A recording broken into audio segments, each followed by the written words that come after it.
Windraiser stood tall. Through the inside he trembled. It was unacceptable for a member of the princess's personal guard to be so afraid of his armor jangled, so he locked his muscles and drew himself up to his full formidable height. His captain stepped along with the new row of guards, inspecting their appearance, their stances, staring deep into their eyes in what Windracer assumed it was meant to intimidate him. It worked, too. Several times stallions flinched away from Captain Diamond's piercing glower, causing him to snort diversively and moved on. Sometimes he made scathing comments just to see what they would do. Thankfully, no pony buckled to that, at least. My training half rendered some modicum of hope for thee, Captain Diamond said, when he had traversed the row 4 times and Windracer's muscles were protesting very loudly that they didn't want to be tensed anymore. We shall see how thy nerve doth fare. Understand the position of royal guard, be not one of the status alone. Thy will, thy drive, thy purpose, and thy life shall evermore be devoted to the princess.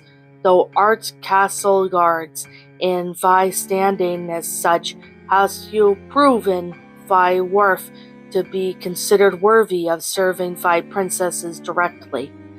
Though it is not mine honor to your choose be with thee, I warn thee now that if you, though art unwillingly to lay down thy lives for the princesses, thou art best to depart forthwith, for there shall be no recompense for weak hearts and cowardice for this moment. Nearly a minute stretched out following his words, the line of guards still wearing the combination insignia of the princesses on 2 of the breastplates. Shuffled a little bit, but none left. Eventually Captain Diamond snorted and stamped his forehooves on the stone. Then it is decided. Stand to attention. Stallions presenting Her Majesty, Princess Luna, Moonlight of Equestria, and its temporarily light. At once every single one of the shuffling guards became still as a figure walked in. Windracer had never seen her up close before, only at a distance, but he would recognize her anywhere. She was smaller than he had expected, and thinner too. Her mane was actual hair, though it flickered like candlelight and smoke when she moved. Her silvery shoes clinked as she walked down the row, peering at the guards with a neutral expression. Unlike Captain Diamond, she did not stop or make any comments as she passed. Windracer shoved aside his muscles protest, swelling in his chest and arching his neck like he was a thoroughbred instead of a weather pony who had lucky. His wings struggled to stand as and Princess Luna went by, and he struggled just as valiantly to stop them. He would never live down the embarrassment of what was happening in front of the princesses. She was beautiful, but not even she would forgive something so shameless. She paused, turning to look at him. He kept his eyes fixated to a point of the middle distance. The princess sniffed the air and tilted her head to one side as if she smelled something she wasn't quite sure what it was. Sweat trickled down into the inside of Windracer's armor, but he remained in his position. This one, Princess Luna said, pointing to him. Captain Diamond nodded. Private Windracer to me. Windracer resisted the urge to leap forward, instead marching to stand beside the captain. He couldn't believe it. He had been chosen. Personally selected by the princess herself. He barely noticed as she selected 3 more stallions and Captain Diamond dismissed the rest. They departed, sagging incriminatingly as that they had not been so blessed. Captain, I trust thou art equipped to induct these 4? Princess Luna asked. Captain Diamond nodded. By tomorrow's moonrise, shall they be ready, Majesty? Good, the princess yawned. I tire and shall retire to bed. The sun is high and I do not enjoy its sapping effect. Good day to you, Captain. Captain Diamond threw a perfect salute, which the 4 chosen guards copied equally and perfectly. They had held the pose as the princess left, and held formation as they marched from the room and back to their barracks. Only there did they finally let loose of their joyous cries that they'd been trying to burst out from them since she first looked in their way. Celestia sat across from the king's centurion, though her every hair stood on end on being its presence. She was flanked on either side by 4 of her personal guards, 2 Pegasi and 2 unicorns. Equally, King Sanjuni was flanked by 4 of the most powerful griffins she had ever seen. He obviously sensed her unease, though she was sure no show in her face or bearing. She would never get used to how it looked when the creatures with beaks smiled, given that King Sanjuine's head was covered in deep red feathers, the exact color and shade of freshly spilled blood. It lent his features in the somewhat demonic appearance. "I apologize, princess, if thou art afeard as my presence," he drawled.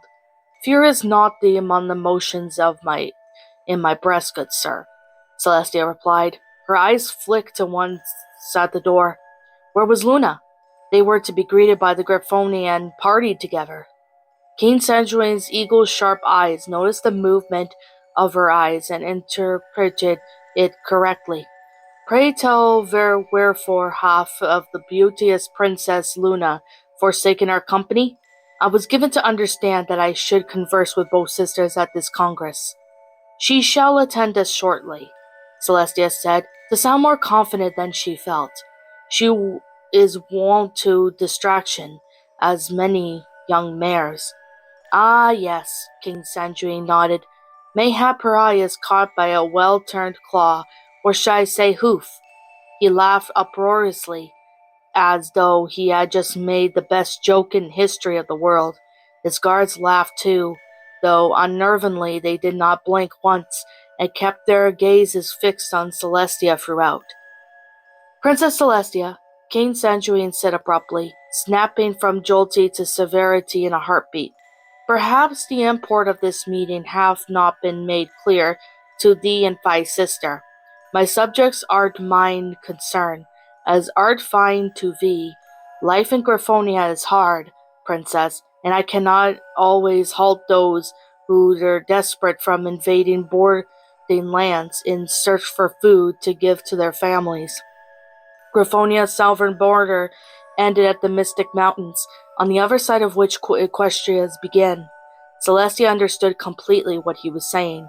If they did not set down some ground rules in this treaty between their nations, he may not declare war, but neither would stop raiding parties from crossing the mountains and dragging innocent ponies away to be eaten.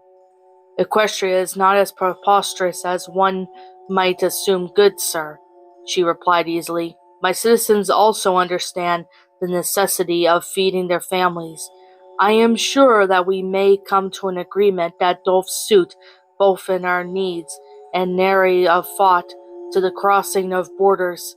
King Cedrine stepped back, resting his beak on his fist. He waved the other claws as if she was trying to say was a little of interest, though his eyes remained sharp and alert. Celestia nodded to the ponies waiting in the corner. The pair hurried forward and unrolled a large scroll, covered in their own hoof writing.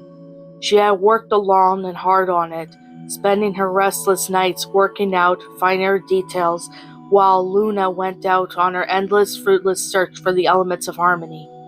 When Celestia sent a word to Griffonia that she wishes to meet King Sanjuine about the treaty between their nations, he had agreed so quickly that she began to suspect that he had some part of the element's disappearance. Yet she could not broach the subject for fear of offending him, and starting a war Equestria could ill afford. Everything seemed stacked in the king's favor. If a war happened, his griffins were all hardened warriors. Griffonian society required that all Fedulines completed a year of service in the king's army, and many decided to remain there after their conscription was done. There was no farming industry in Griffonia, although they did keep large tracts of land on which they bred animals for food. Their entire culture engenderized citizens who not only knew how to fight, hunt, and kill, but openly enjoyed it and saw nothing wrong with adding ponies to their list of prey. Equestria's armies could not compete with that. If Sandrine started a war, he would win it. Maybe Celestia and Luna would defeat him at the end, but they would lose too many ponies for it to be anything other than a defeat. No, the way they proceeded with politics, not warfare. Not yet, that, too, seemed designed to favor for the king. Both he and Celestia knew of this military might, and if he did not like anything she had to put in the treaty, he could simply refuse to sign it. And when she and Luna had faced him before wearing the elements of harmony and beaten back his forces, Celestia had sensed that Sangerine was honorable in his own way, but before she could use that to hold him to his word, she must first trade off with him, so that Equestria could not suffer under the weight of the peace with the Griffins. King Sangerine looked at the treaty. He had been staring at it only for a few minutes when the door opened and Luna entered. Celestia was at first pleased, then annoyed, and then dismayed at her sister's appearance. Luna looked to be bedraggled and haggard, her silver shoes streaked with mud and dozens of twigs and leaves in her mane and tail. Although she walked primarily to her place, it was also obvious that she was limping. "Ah," breathed King Sajin. "Thou hast finally elected to grace us thy presence, Princess Luna. We consider ourselves honored." The last word was infused with such disdainful malice that Celestia wanted to kick him so hard that his beak shattered. Instead, she held still while Luna responded. "We apologize for our lack of punctuality, good sir. Please be assured that it was not our design to keep these waiting, though," she added, glancing around the scroll. "It would appear that this is not the case." "Time waiteth upon no griffin," Senjin yawned, "nor any pony who do force time to wait for her." "Wise good words, good sir," Luna replied, nodding like she had just bestowed the greatest pearl of wisdom imaginable. "I shall take them to my heart. Time doth wait for no pony. A silent mission indeed." King Sangerine tapped his head, as if he wasn't sure if she was mocking him. When Luna kept her face neutral, he shrugged and went back to reviewing the treaty. Celestia shot Luna a disapproving look. Luna kept her own gaze averted, watching the king. Celestia wondered what could possibly have made her so late that she didn't even have time to clean herself up before the meeting with the most important dignitary they had ever accommodated. Grimly she fought at it, and there better be a very, very good explanation after this was all over. "I accept not fine explanation," Celestia thundered. "I wish for not for the fine acceptance," Luna shouted back. "I merely explain myself out of curiosity." "Courtesy?" Celestia's voice climbed into a pitch of shattered glass. "Courtesy? Wherein thy courtesy when I did greet the kings of Griffonia unaided? We intended to show him that we stand ununified against aggressors. Luna yet now he consider us divided and weak within ourselves. Thy selfishness may have cost us by the treaty. He agreed to it, did he not? His signature adorns the precious parchment." "My precious?" For a moment Celestia was so angry she couldn't speak. "Luna, I begin to think thy mind has become addled. Not that the only didst thou set out to the forest for the jaunt on the very day thy presence was explicitly required within the castle walls. By thy scornful remarks and jibs at myself throughout the summit with our greatest enemy suggest thy commitment to Equestria half before Fortlet to thine our own selfish whims." Luna became very quiet and very, very still. "Forfeit?" she all but spat. "What sayest thou, dear sister? Speak plain, or else hold thy tongue withal." Celestia blinked. her momentum disrupted. She had expected shouting that she had received exactly the moment the Griffonian party departed.